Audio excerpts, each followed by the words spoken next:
Vamos a leer en Éxodo 31 del 14 al 17.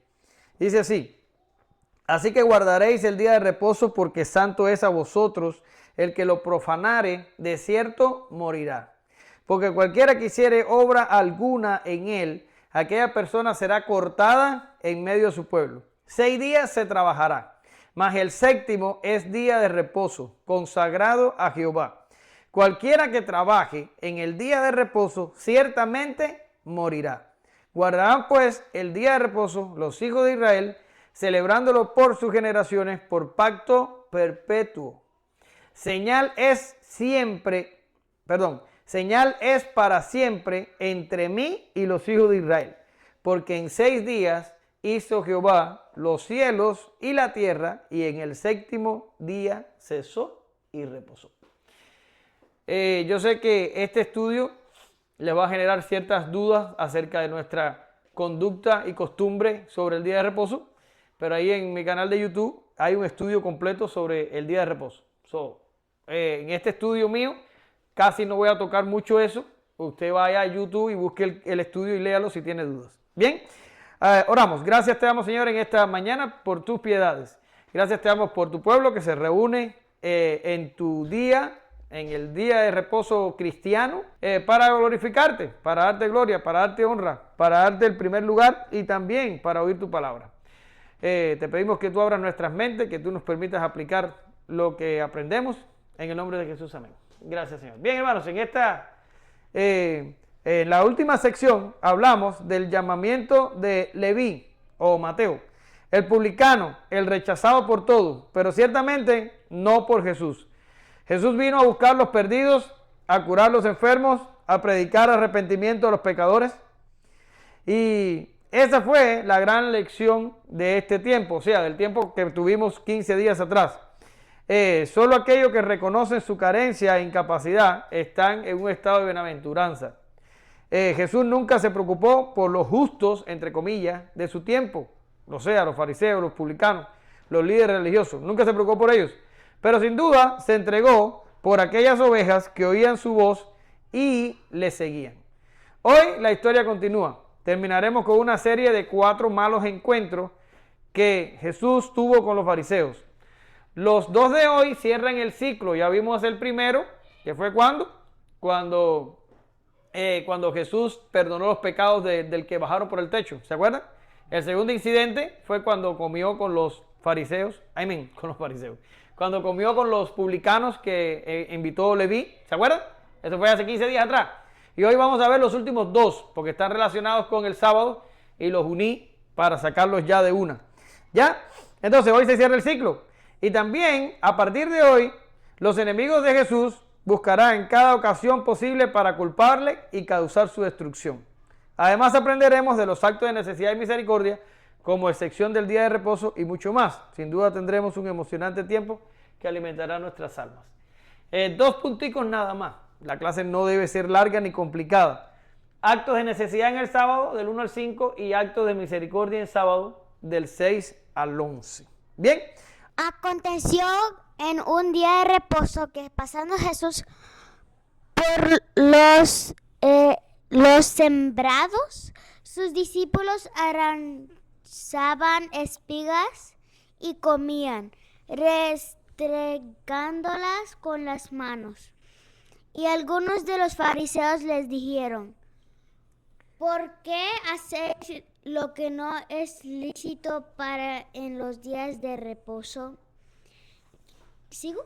Sí, hasta el 5. Respondió Jesús, les dijo: ni aún estos habéis leído lo que hizo David cuando tuvo hambre él y los que con él estaban, como entró en la casa de Dios y tomó los panes de la proposición, de los cuales no es lícito de comer, sino solo a los sacerdotes, y comió y dio también a los que estaban con él, y él les decía: el Hijo del Hombre es Señor, a un día de reposo.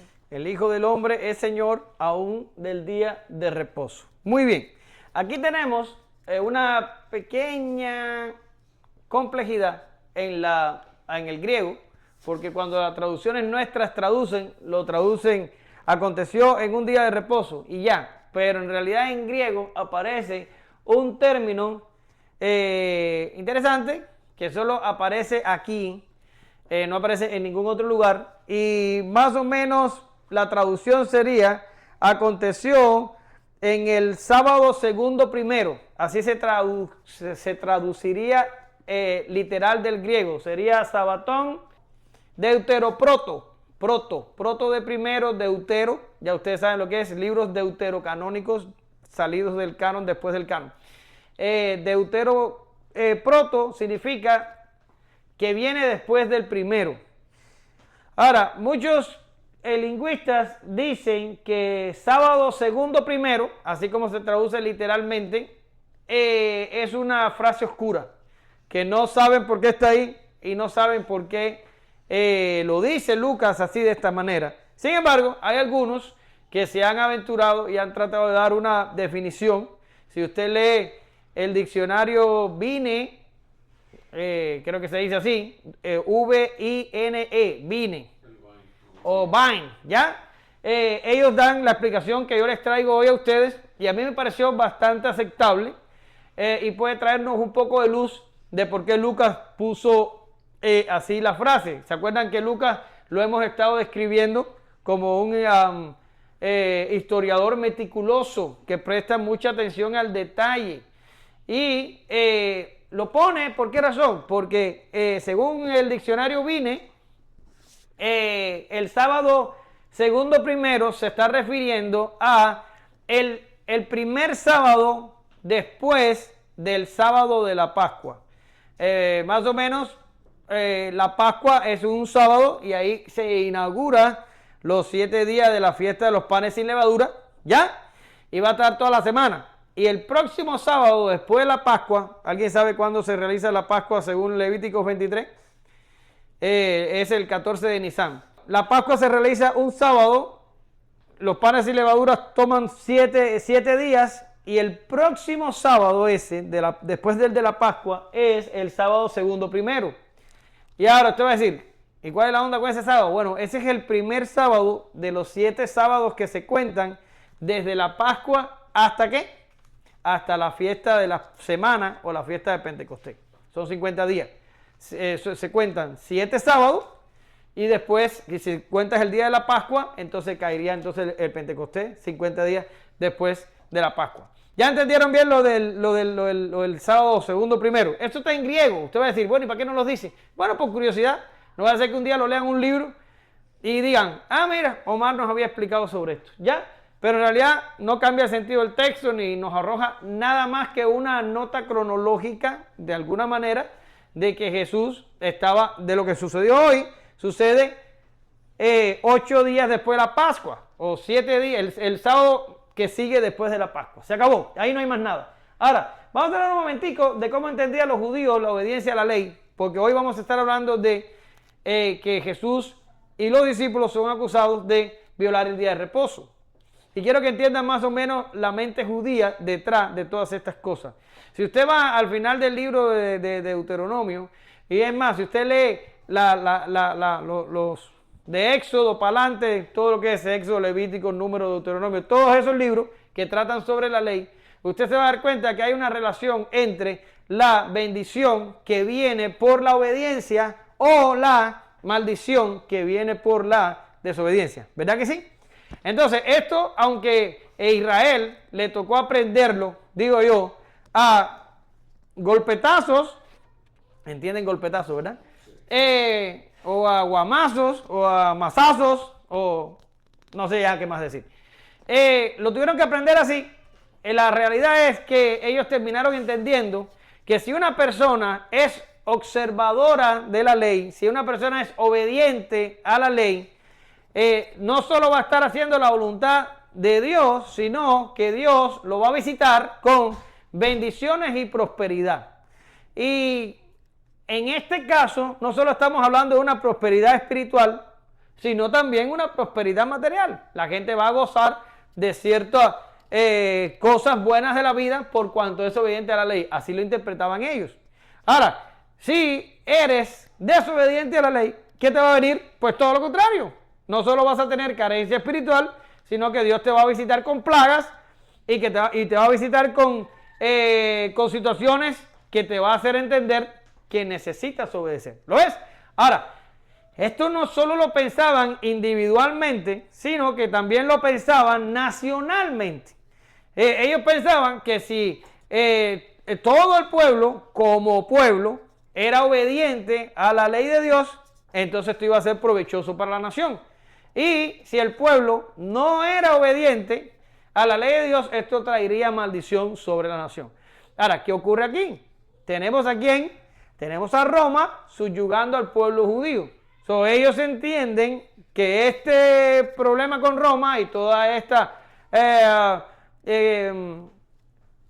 cosa que tienen, lo tienen porque en el pasado, ¿cómo fueron? Fueron rebeldes a la palabra de Dios y Dios los somete a servidumbre, como pasó unas cuantas veces en el libro de los jueces. Ahora, ¿cuál es la idea aquí? La idea aquí es tratar de inculcar y combatir a cualquiera que no se quiera someter a la ley para que vengan tiempos de refrigerio de parte del Señor. ¿Ya? Cuando ellos ven a los discípulos, los fariseos estoy hablando, y ven a los discípulos violando el día de reposo que les acabo de leer al principio, que era penado con la muerte, esto resultaba en algo tremendamente escandaloso para ellos. ¿Entiendes? Cuando trajeron a la mujer aquella que había sido sorprendida en el acto del adulterio, ellos no la trajeron para apedrear porque eran unas personas desalmadas y crueles y que estaban locos por matar y apedrear a las personas. No, ellos buscaban que la ley se cumpliera porque estaban tratando de que vinieran tiempos de refrigerio para el Señor. Quiere decir, eran personas malas y teológicamente desorientadas, pero tratando de perseguir un fin bueno. Estaban tratando de que la gente fuera obediente a la ley de Dios. ¿Lo ven? Esto es lo que tenemos aquí. Ahora, retomando la historia como venía, decía que en el sábado segundo primero estaba pasando Jesús con sus discípulos por los sembrados. Ahora, ¿cómo pudo haber pasado esto? Bien, sabemos, y ustedes y yo lo sabemos, que el ministerio de Jesús no era un ministerio que ofrecía comodidades y cosas a los discípulos. Hay alguien que se le acerca al Señor y le dice, te voy a seguir, y le dice, antes de seguirme, ten en cuenta de que el Hijo del Hombre no tiene ni un lugar donde recostar la cabeza, no tengo una casa, no tengo un lugar. Esto no es una vida fácil la de nosotros, es una vida difícil. Y la persona por un momento lo valoró y no fue con él. Lo que quiero decirles es que no andaban como de gira por toda Palestina en un autobús gigantesco con aire acondicionado, con mucha comida y con mucha bebida. No, a veces pasaban necesidad. A veces los invitaban a un banquete, como la reunión pasada, pero a veces pasaban hambre. Y en este caso, parece ser que no habían comido nada, tenían hambre, iban pasando por los sembrados y lo ven así. Y me imagino que alguno le dice al Señor, wow, con el hambre que nosotros tenemos, lo bueno que nos sería unas espigas de esas para comer. ¿Ya? Y era sábado. Y me imagino al Señor diciendo, vayan y agarren las espigas. Y me imagino que posiblemente, estoy especulando, el texto no lo dice, pero es lo que yo trato de ver entre líneas, que algunos dijeron, Señor, es sábado. Y el Señor les dice, si yo les estoy diciendo que vayan y que lo hagan, háganlo. Y los discípulos se meten en el campo, cosa que era totalmente legal en Israel, y creo que se los traje aquí. Sí, en Levíticos 19:9, no lo busque ahora para ahorrar tiempo. En Levítico 19:9 y en Deuteronomio 24:19 le dan la posibilidad a los pobres de tomar de los campos. Ahí hay leyes específicas que le dicen a los dueños de los campos, cuando vayas a cegar el campo, no regreses por el manojo que se cae y no cegues tu campo completamente. Deja algo para que los pobres y los extranjeros puedan venir si tienen necesidad. Y es interesante, Porque nuestro sistema, el sistema americano, le da a la gente cosas. Por ejemplo, estás en tu casa y no estás trabajando, no estás haciendo nada. A veces es por situaciones, pero a veces porque no te da la gana de trabajar, porque eres vago. Y te dan estampillas de comida, te dan seguro, te dan cosas. Y te dan cosas por hacer ¿qué cosa? Por hacer nada.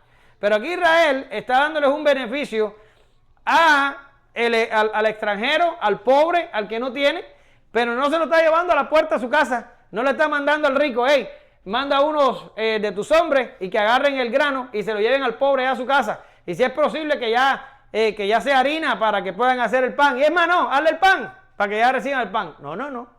Le dicen, eres pobre, no tienes comida, no tienes qué comer, vete al campo y tríllalo. Y vete allí, tríllalo no, recoge, porque trillarlo era otra cosa, era zafarlo de la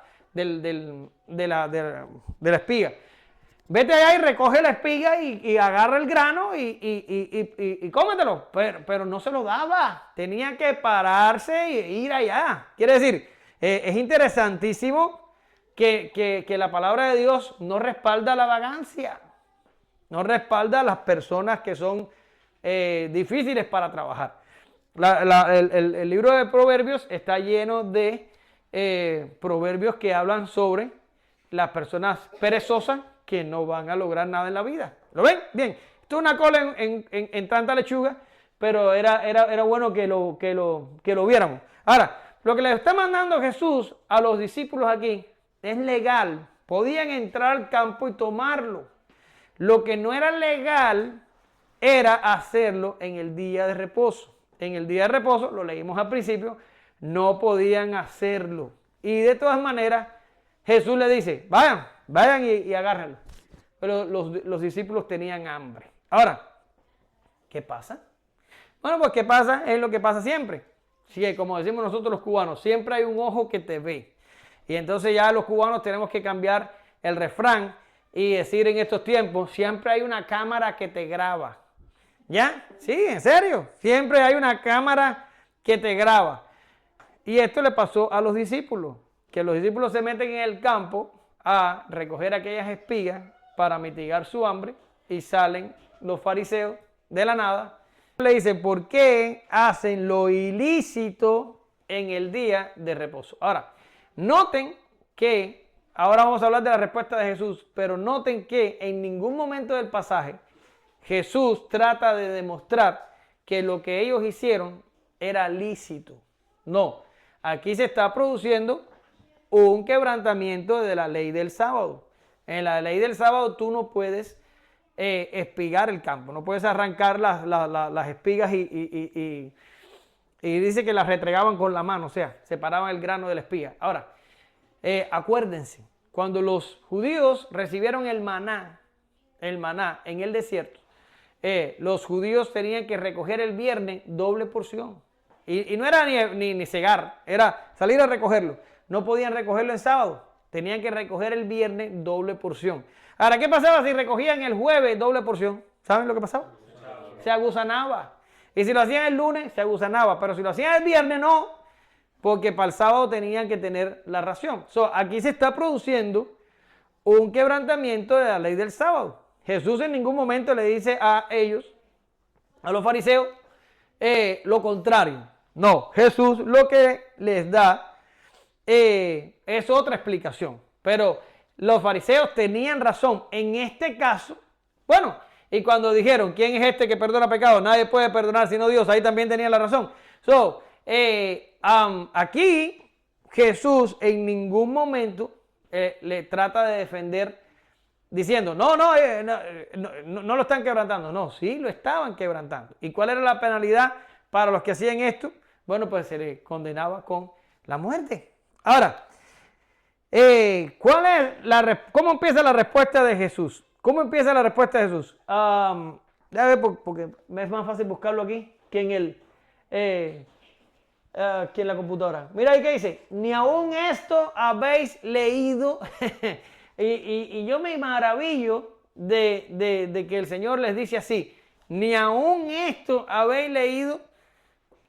Ahora, hermano, ¿qué está queriendo decir el Señor aquí? Las escrituras del Antiguo Testamento, esta gente las tenían a la mano. como a la mano tiene usted una Biblia. Nosotros conversábamos el viernes y yo les decía que yo consideraba irrespetuoso que se vendiera una Biblia en el 99 por 99 centavos. Yo decía, no puede ser tanta sangre que ha costado una Biblia en nuestra mano en idioma español o en idioma inglés y que te la vendan por 99 centavos. Para mí es irrespetuoso. ¿Ya? Nosotros hoy tenemos la Biblia en papel, tenemos de estudio, tenemos digital, la tenemos de todas las maneras, no la leemos. Es impresionante. Pero la gente esta era medio parecido. Y cuando Jesús habló con el diablo allá en la tentación, siempre que respondió, ¿cómo respondió? Con lo escrito, con lo escrito, con lo escrito.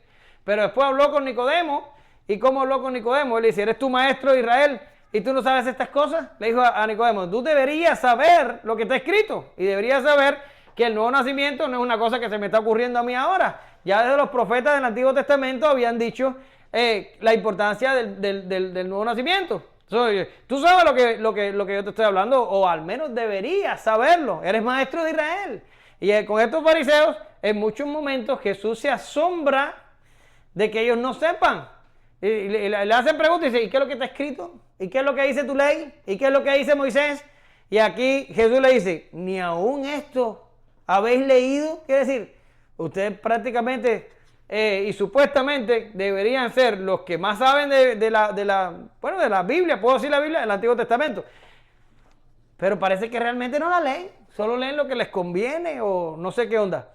El Señor está aquí reclamando que esta gente tenía la revelación escrita, pero no la leían. Debían saberlo, pero no la leían. Ahora, ¿por qué? ¿Por qué? Porque los fariseos habían cambiado la palabra de Dios por sus propias concepciones.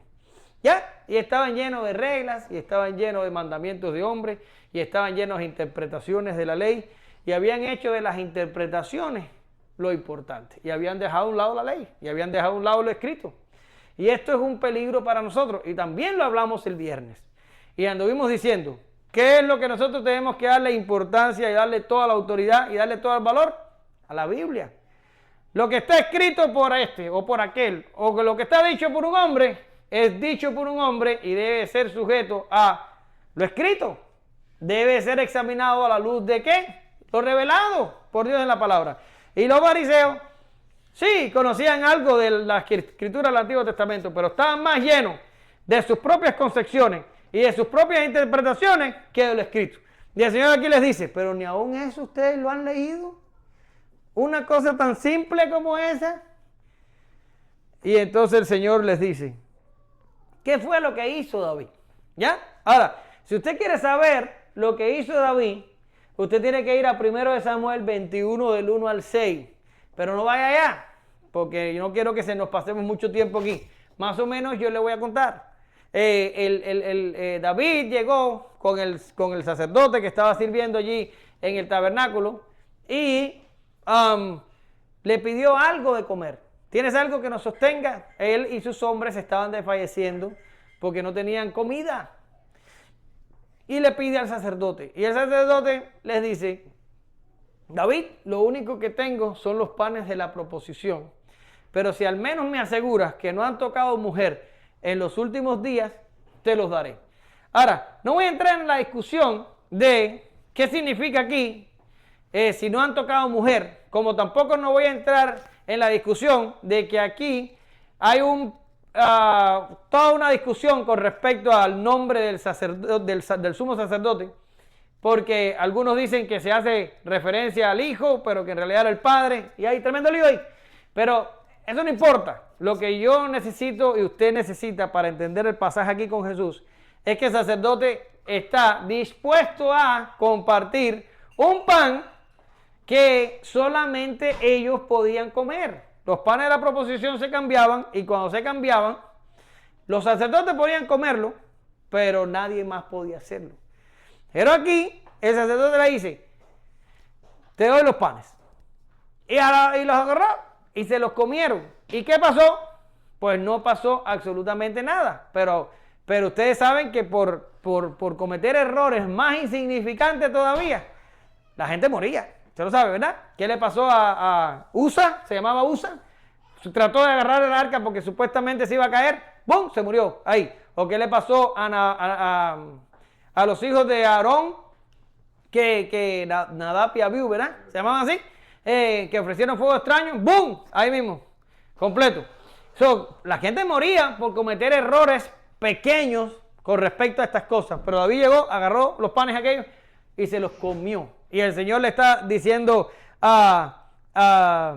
¿cómo se llama? A los fariseos, ¿no han leído ni siquiera lo que hizo David allá con los panes? Ahora, ¿cuál es el argumento de Jesús aquí? Y vuelvo a repetir lo que ya dije anteriormente. El Señor en ningún momento le dice a los fariseos, ustedes no tienen razón, mis discípulos no están violando el día de reposo. No, sí lo estaban violando. Pero la razón es por qué lo estaban violando. Entonces, que eso lo voy a explicar más adelante. Pero aquí los remite a David y le dice, y el argumento es este: si David tuvo la autoridad para agarrar esos panes y comerlo, en un momento donde desfallecían de hambre él y sus hombres, yo, que soy descendiente de David, o sea, estoy hablando de Cristo, que soy descendiente de David y que soy el rey, el cual fue prometido a David para que el trono de David reine sobre Israel por siempre, yo tengo más autoridad que David para hacer lo que estoy mandando hacer a mis discípulos. Que vamos a caer en lo que los mandó a hacer más adelante, pero lo que estoy explicando es el argumento de David. David, ¿quién era? El hombre que tenía el corazón conforme al corazón de Dios, el rey más importante de Israel, y todo lo que David representa, ya ustedes lo saben. Y David tomó estos panes porque desfallecían él y sus hombres de hambre. O sea, él actuó en un momento de necesidad. Él no agarró los panes porque simplemente tenía curiosidad de saber la textura de los panes. No, no, no. Ellos estaban muriendo de hambre, no tenían nada de dónde sacar alimento y lo que había era eso. Y le dijo, dámelo. Y esto no los vamos a comer. Actuaron por necesidad. ¿Lo ven? Y Cristo le dice, si David, que es mi antepasado, si David, al cual yo soy descendiente, pudo hacerlo, ¿cuánto más yo no voy a poder hacer ahora un acto de necesidad? ¿Cuánto más yo? Y entonces, él hubiera podido dejar ahí el argumento y hubiera podido decir eso y ya, y a lo mejor los fariseos se hubieran quedado complacidos porque la explicación estaba muy buena, pero el Señor, como ustedes saben, siempre va la milla extra y le dice, el Hijo del Hombre es Señor aún del día de reposo. Ahora, ¿qué está queriendo decir Jesús aquí? ¿Qué está queriendo decir que el Hijo del Hombre es Señor del día de reposo? El Señor le está diciendo a los fariseos, le está diciendo, yo soy el Hijo de Dios. Yo les di la ley a ustedes. Yo sé cómo debe ser interpretada la ley. Ustedes no pueden venir a mí a enseñarme lo que está escrito y su interpretación, porque lo que está escrito lo inspiré yo y lo di yo y lo interpreto yo a la forma que debe ser entendida. ¿Lo ven? Quiere decir, aquí el Señor está haciendo una pretensión de divinidad. Se está identificando con su Padre y poniéndose en una posición en la que Él es el dador de la ley, y si Él es el dador de la ley, Él es el que interpreta la ley. ¿Lo ven? Es como aquí en Estados Unidos. Ahí está la Constitución y la Constitución está ahí puesta, ¿verdad? Pero la Constitución tiene 200 y pico años. ¿Quién interpreta en este país la Constitución? ¿Quién la interpreta? La Corte Suprema. ¿Lo ven? La Corte Suprema no resuelve casos. La Corte Suprema no dice, este es culpable y aquel no lo es y aquel no lo es. No. La Corte Suprema lo que hace es interpretar la Constitución. Y es la Corte Suprema. Una corte de acá abajo no puede tener esa pretensión. Porque, ¿qué pasa? Te hace un juicio, interpreta la ley a su manera. ¿Y qué tú haces en la apelación? Tú apelas. Y tú apelas. Y va apelando hasta donde llega, ¿a dónde? Hasta la Corte Suprema. Y la Corte Suprema dijo, sí es verdad, interpretaron mal y todo esto está mal. Y lo vira para abajo para que lo vuelvan a hacer el proceso porque interpretaron mal la Constitución. Aquí está pasando exactamente lo mismo. Jesús le está diciendo a los fariseos, ustedes se están interpretando mal. No están entendiendo lo que la ley dice del día de reposo. No están entendiendo que hay excepciones al día de reposo. Yo soy el Señor del sábado. El sábado lo puse yo. Incluso ahorita probablemente lo leamos, pero hay un pasaje pasaje paralelo que le dice, el sábado es puesto para el hombre, no el hombre para el sábado. Quiere decir, es más importante el hombre que el sábado, y a causa del hombre fue puesto el sábado, no al revés. ¿Lo ven? Entonces, el Señor aquí se muestra como dador de la ley, interpretador de la ley. ¿Quién solo puede ser esto? Dios. Está haciendo una pretensión de divinidad. Nuevamente está haciendo una pretensión de divinidad. Pero ahora vamos a Mateo 12, 5, 6. No lo busque usted. Yo se lo voy a leer. Es el paralelo de este pasaje. Y dice, porque esto que dice Mateo no lo dice Lucas. Pero dice, Jesús ahí mismo en la discusión con los fariseos. Le dice, ¿o no habéis leído en la ley como en el día de reposo los sacerdotes en el templo profanan el día de reposo y son sin culpa? Pues yo digo que uno mayor que el templo está aquí. ¡Wow! Impresionante. ¿Qué está diciendo Jesús aquí? Jesús le está diciendo, oye, el día de reposo los sacerdotes se mantienen trabajando y cambian los panes y hacen el trabajo del templo, y todo esto es trabajo servil. Y es prohibido por el sábado, pero ellos todavía lo hacen. Y es más, ustedes y nosotros ya estudiamos algo que también se hace en el día de reposo, si tocan el día de reposo. ¿Qué cosa es? Ya lo hablamos. ¿Qué cosa es? La circuncisión. Si el octavo día después de nacido cae un sábado, de todas maneras se hace la circuncisión para no violar la ordenanza de la circuncisión, no importa que caiga sábado. Y ahí se está violando el día de reposo, pero se viola para no violar la ley de la circuncisión. Ahora, el Señor le está diciendo, si los sacerdotes en el día de reposo violan el sábado dentro del templo, por causa del templo, uno más grande o uno mayor o algo mayor, como sería literal, que el templo está aquí. Quiere decir, yo, el Señor, soy el que está diciéndole a los discípulos, vayan ahí y coman. Y si yo les estoy diciendo a ellos que lo hagan, es porque yo les estoy dando a ustedes, a ellos, una interpretación del sábado adecuada de la que ustedes deberían prestar atención y aprender. Es como decimos nosotros en el cubano, no puedes venir a bailar en casa del trompo. Es evidente que el trompo va a bailar mejor que tú. Y el Señor aquí le está diciendo a los fariseos, ellos están violando el día de reposo, pero lo están haciendo por una causa permitida. Quiere decir, hay excepciones al día de reposo. Es lo que está diciendo el Señor. Pero el Señor le da una explicación desde su posición de autoridad, desde su posición de el dador de la ley. Él le dice, come on, tengan paciencia, yo les di la ley, yo se las di a ustedes. ¿Quién la interpreta mejor que yo? Si ellos están haciéndolo, ellos están haciéndolo con mi consentimiento, y la interpretación mía es la interpretación, no hay otra. ¿Lo ven? ¿Lo entienden?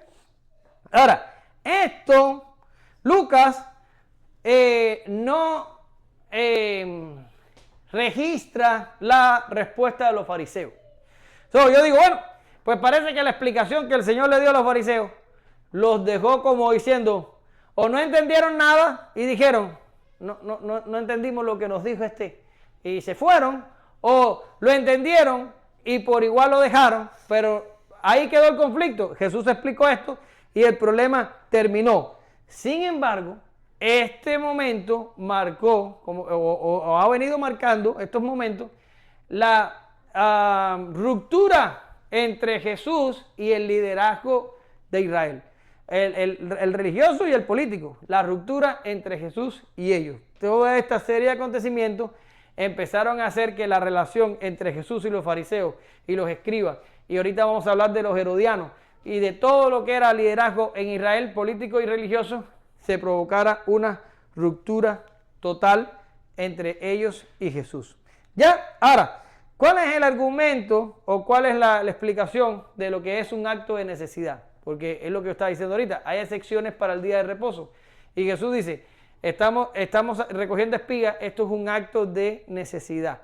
¿Qué es como tal un acto de necesidad? Bien, nosotros sabemos o deberíamos saber que la santidad y la solemnidad del día de reposo son sostenidas por las Escrituras.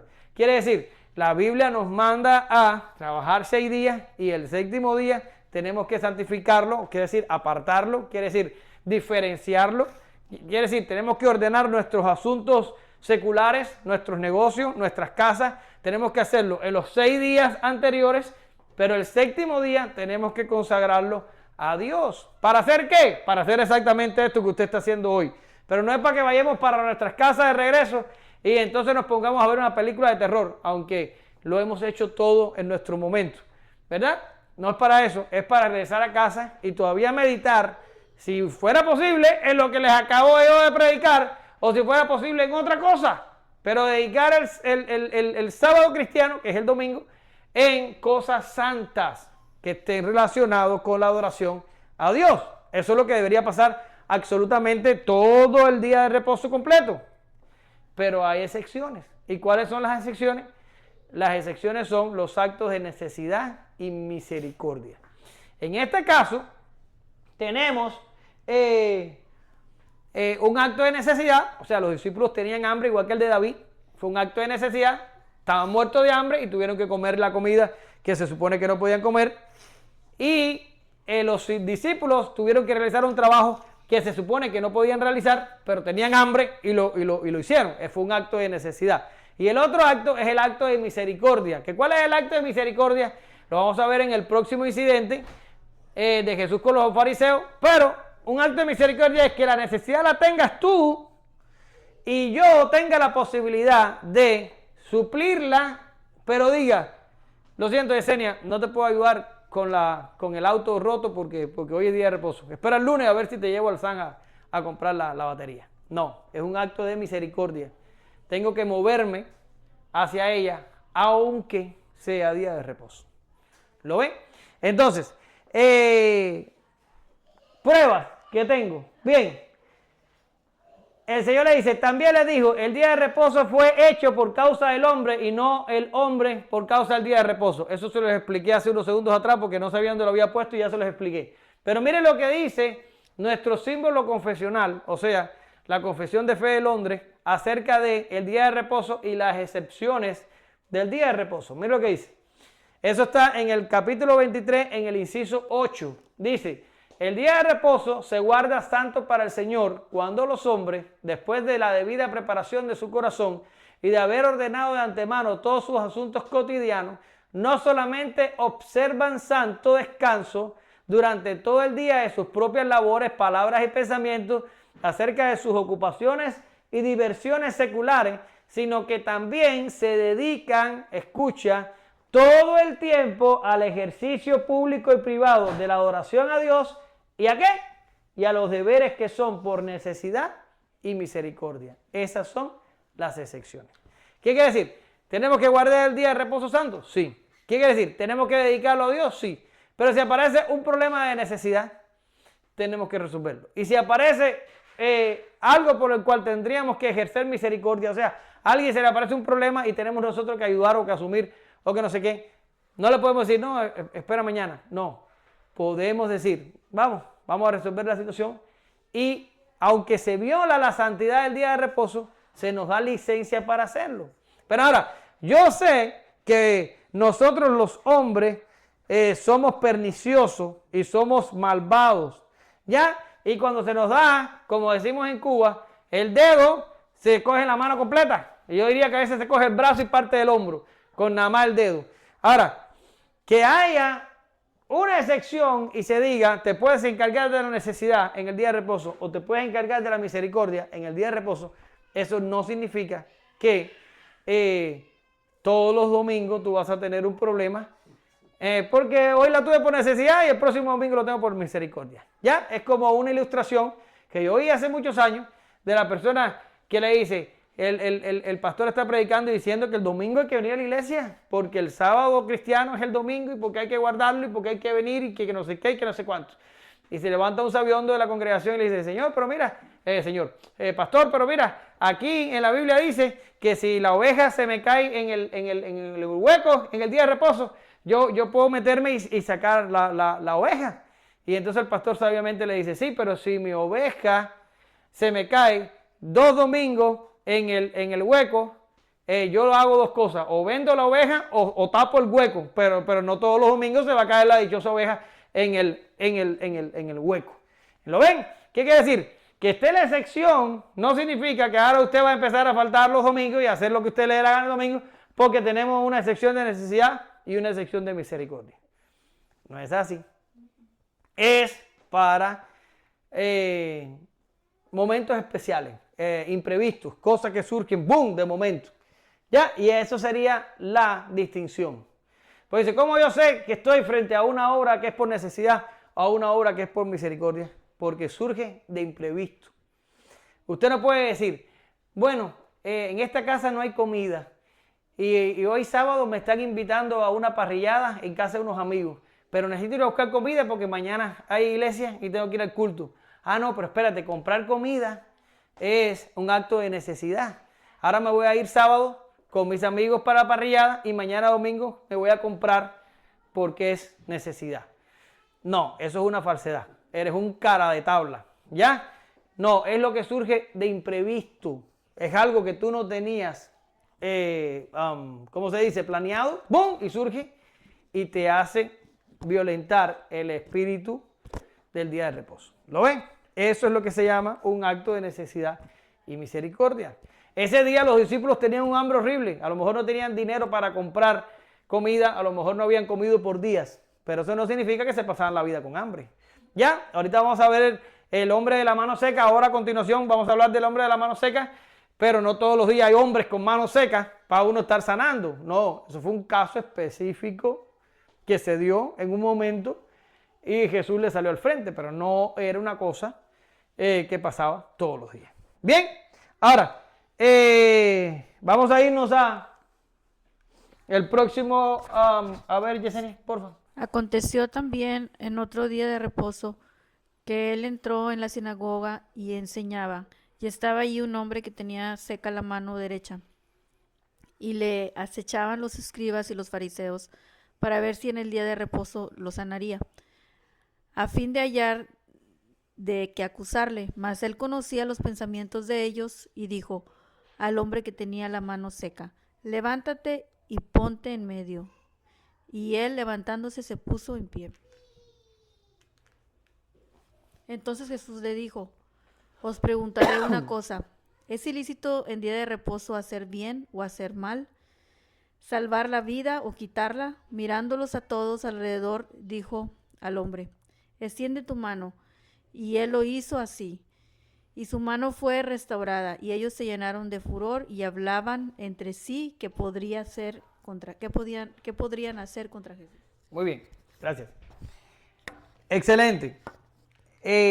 Dice Lucas, otro día de reposo. Aquí si no hay el problemita del deuteroprotos, es otro día de reposo. Ni siquiera tenía que ser el siguiente. Otro día de reposo, es lo que le estoy diciendo. ¿Pueden surgir obras de necesidad y obras de misericordia? Sí, pudieran surgir, pero no es domingo por domingo o sábado por sábado en el contexto que se está desarrollando lo de Jesús. Lucas dice, otro día de reposo. ¿Cuánto pasó desde el incidente anterior? No sabemos. Pudo haber pasado 15 días, una semana. Lo que sí sabemos es que a los fariseos no se les había olvidado el incidente de las espigas. ¿Por qué? Porque dice que estaban en la sinagoga viendo si Jesús se atrevía a sanarlo. Pero bueno, eso lo vamos a ver más adelante. Pero tengo una cosa interesante aquí, y es que dice Lucas, y estaba allí un hombre que tenía seca, ¿qué cosa? La mano derecha. Es el único que lo dice. Este evento de la mano seca aparece en los 3 sinópticos. Y ni Mateo ni Marcos dicen que era la mano derecha. Solo Lucas dice mano derecha. Mano derecha, mano izquierda. Ok, bien. Él solo dice que era la mano derecha. Vean, médico al fin, detallista, historiador, prestaba atención a los detalles. Y él dice, mano derecha. ¿Ok? Ahora, otro día de reposo. Después de eso pasó. Ahora, el Señor estaba enseñando en la sinagoga, como era su costumbre. Yo me imagino que el Señor era la atracción de todo esto. Yo me imagino que las sinagogas antes de Jesús eran aburridas y eran todos los días lo mismo, lo que quiero decir. Pero una vez que Jesús empezó a hacer estas visitas a la sinagoga, yo me imagino que la asistencia aumentó y que todos los días era algo diferente, porque el Señor, si no provocaba un lío por la interpretación, provocaba un lío con una sanidad o cualquier otra cosa, pero siempre los tenía, ¿cómo se llama? Expectantes. Ahora, un hombre con la mano seca, ¿qué significa?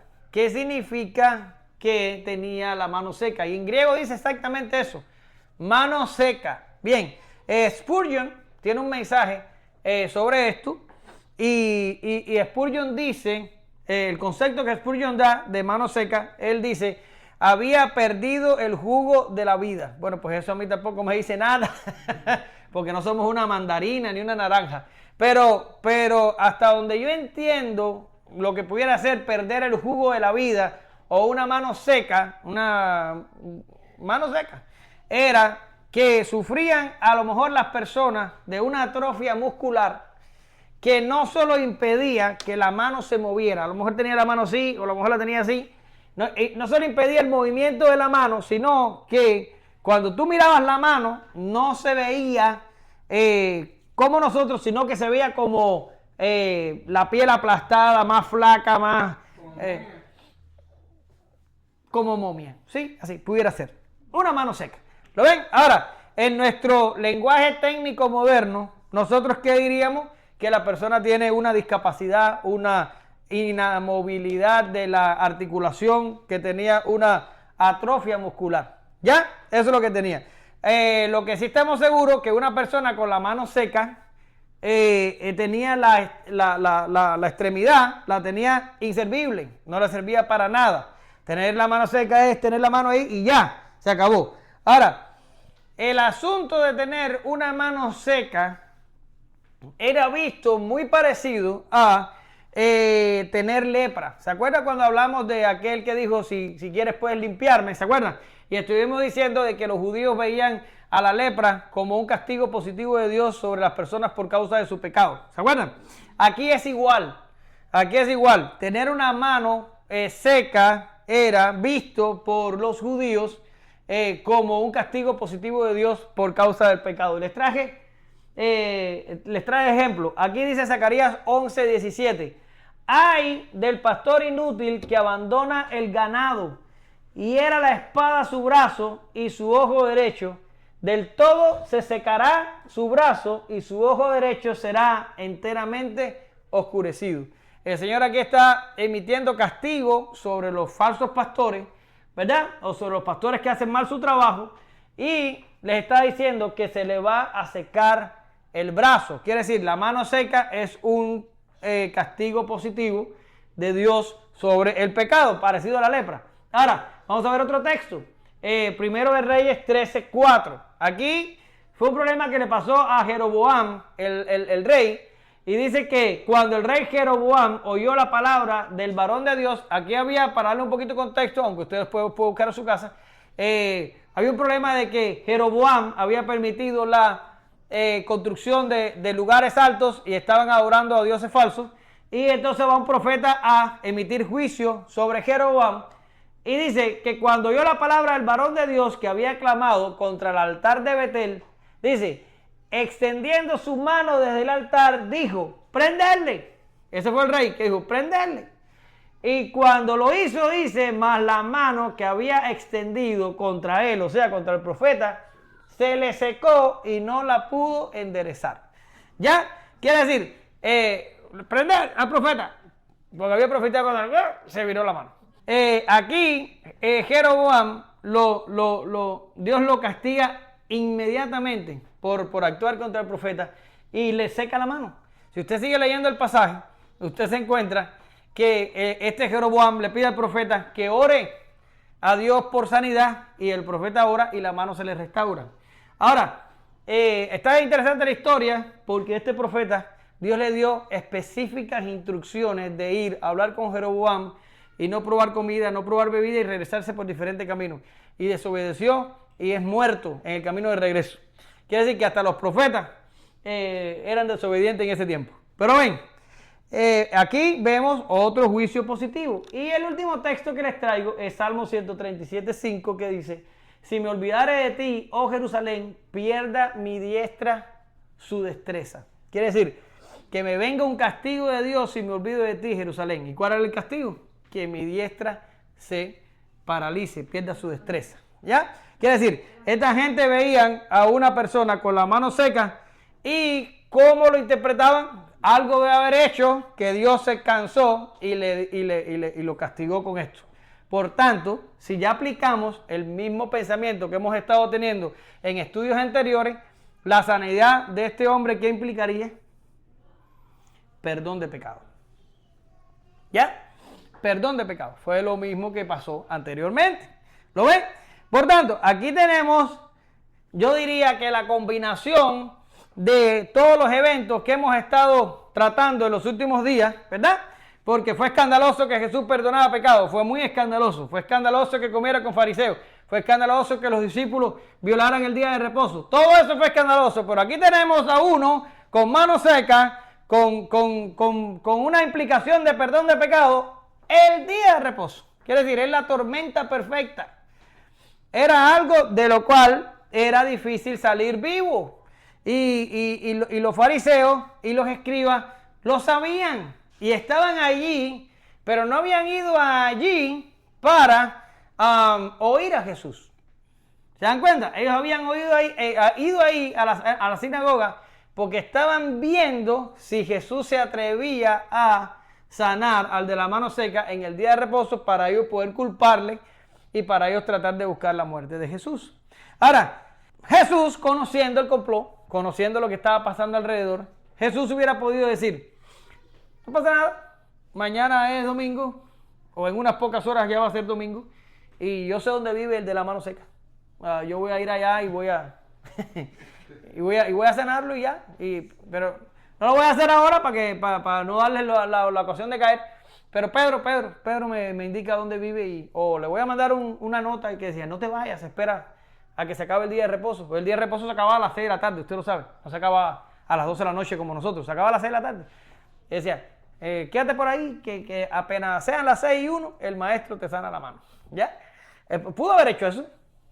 Si usted lo piensa, mira, hay mucha gente que hoy actúa por conveniencia. Dice: no me conviene hablar ahora, pero dentro de un rato hablo. O dentro de un rato te explico. Y Jesús hubiera podido hacer eso, pero no lo hace. ¿Me entiendes? Y es impresionante. No lo hace.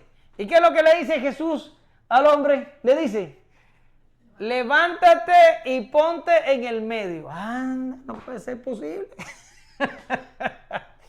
Levántate y ponte en el medio. No pudo esperar unas horas, no pudo hacerlo en lo privado. No, lo levantó y lo puso en el medio de la sinagoga. ¿Para qué? Como dicen por ahí, si lo sabe Dios, que lo sepa todo el mundo. Pues Jesús no se dejaba intimidar, no se dejaba manipular. Ahí estaba el hombre con la mano seca y era el momento para hacerlo. Y Jesús tenía el buen punto de lograr por misericordia y le dice, y no lo disimula. Le dice al hombre: ponte en medio, quiero que todos te vean. Me imagino que el hombre se paró con su mano. Y Jesús le dice a los fariseos, le dice,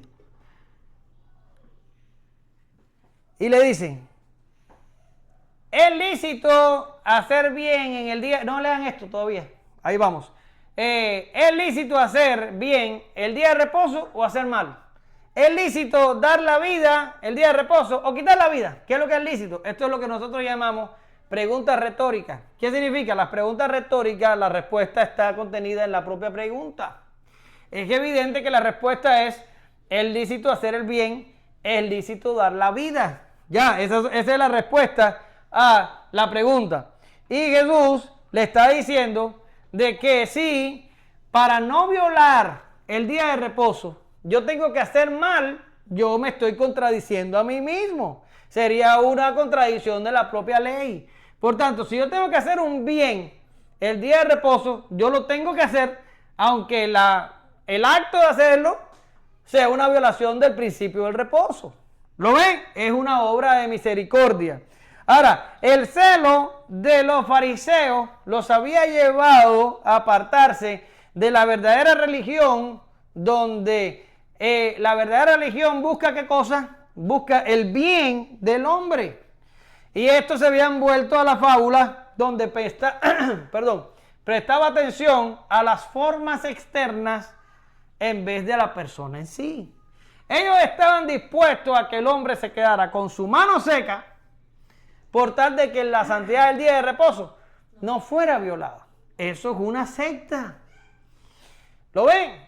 Una religión que es capaz de decirte, no te puedes transfundir sangre, que se muera tu hijo en la mesa de operación, pero no te puedes transfundir sangre.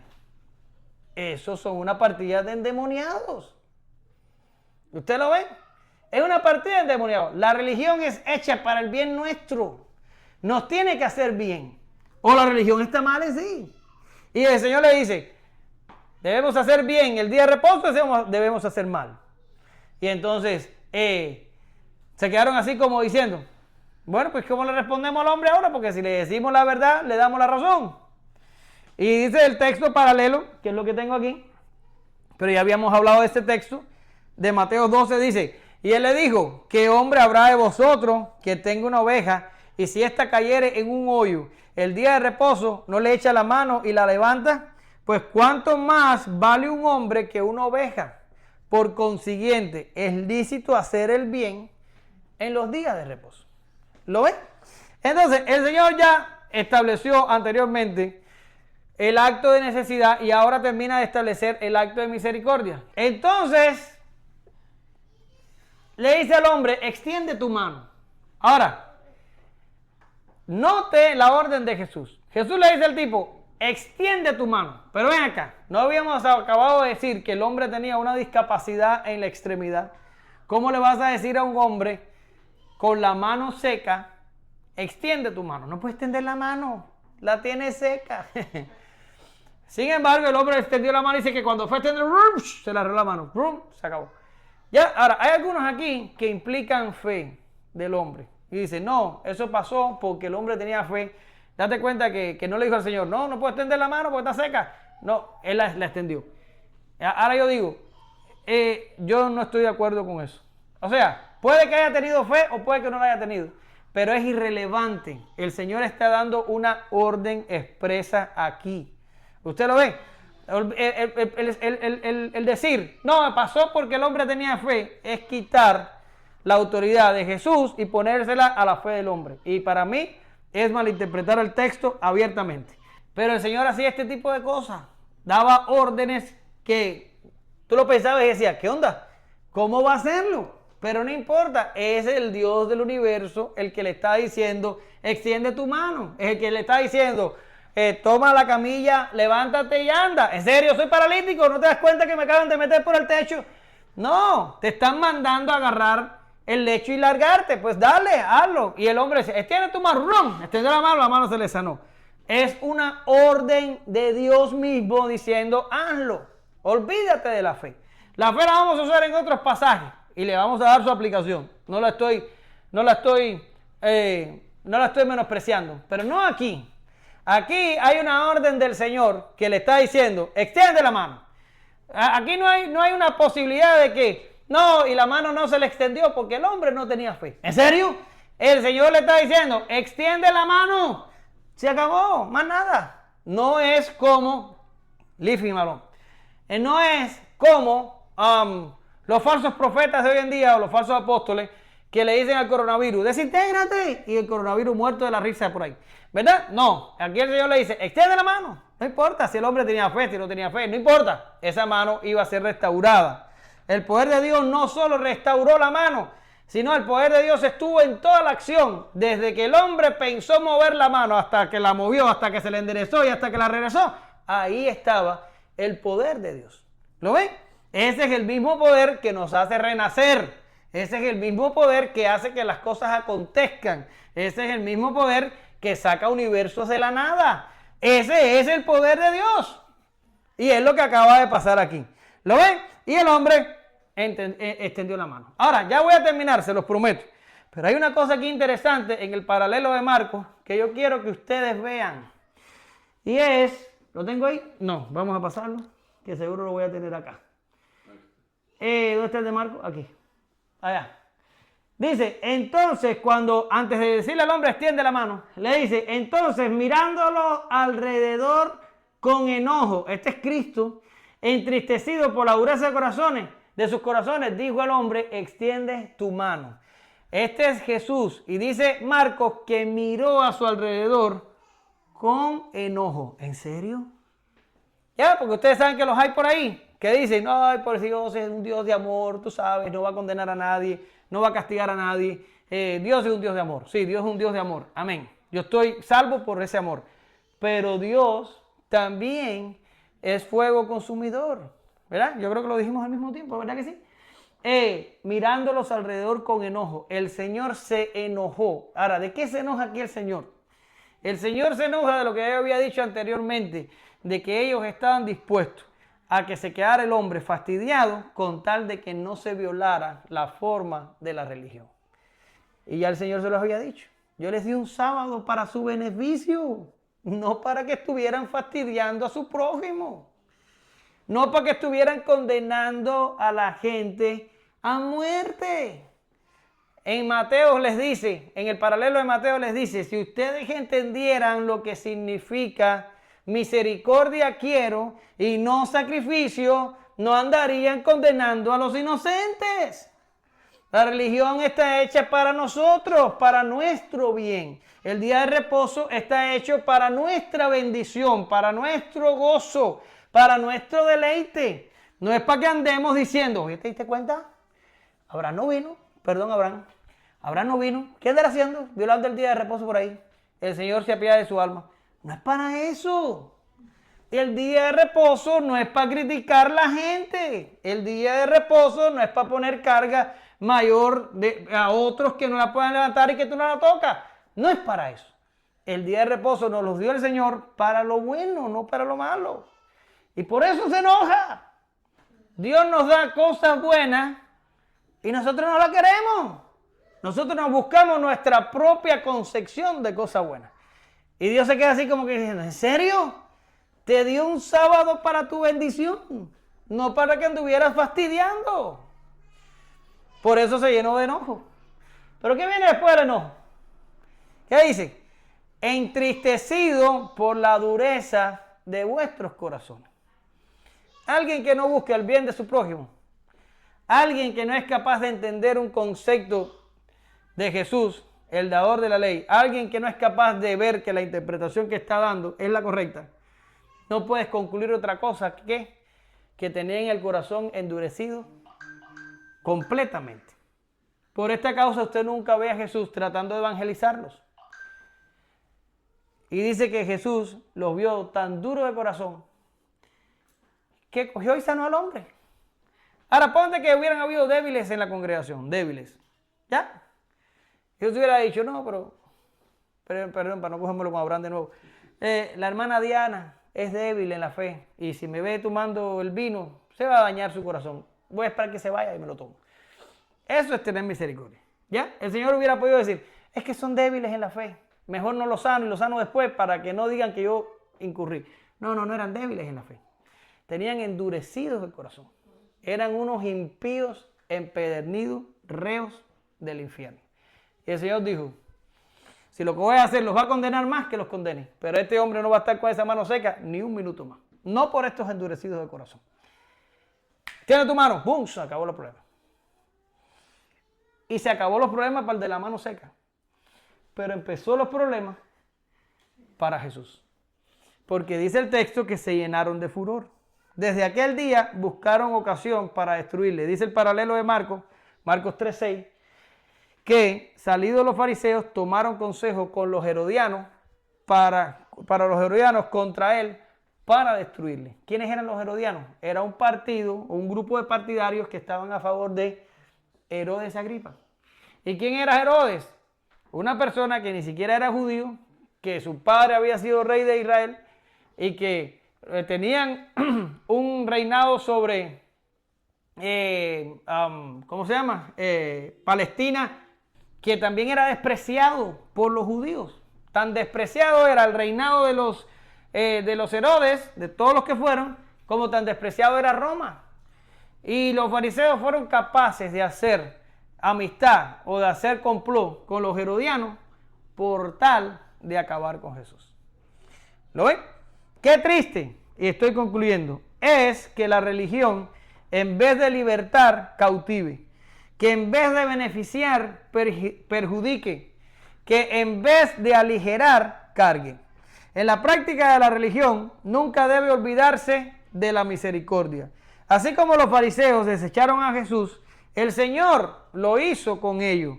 Estos eventos en Galilea sirven de preámbulo para la elección de los 12 apóstoles, que lo vamos a ver en la próxima clase, y suponen la separación del judaísmo decadente y la iglesia que surgiría más adelante. Nuestro Salvador es consciente de la necesidad, no se amedrenta ante la presión. Él tiene compasión de nosotros. No temamos ni nos dejemos que nos engañen. Dios tiene cuidado de sus hijos. Estamos seguros en Él. Y por nuestro lado, aprendamos de su ejemplo y busquemos al perdido. Ocupémonos del necesitado. Demos por gracia lo que hemos recibido y recuerden que es más importante la misericordia que los sacrificios.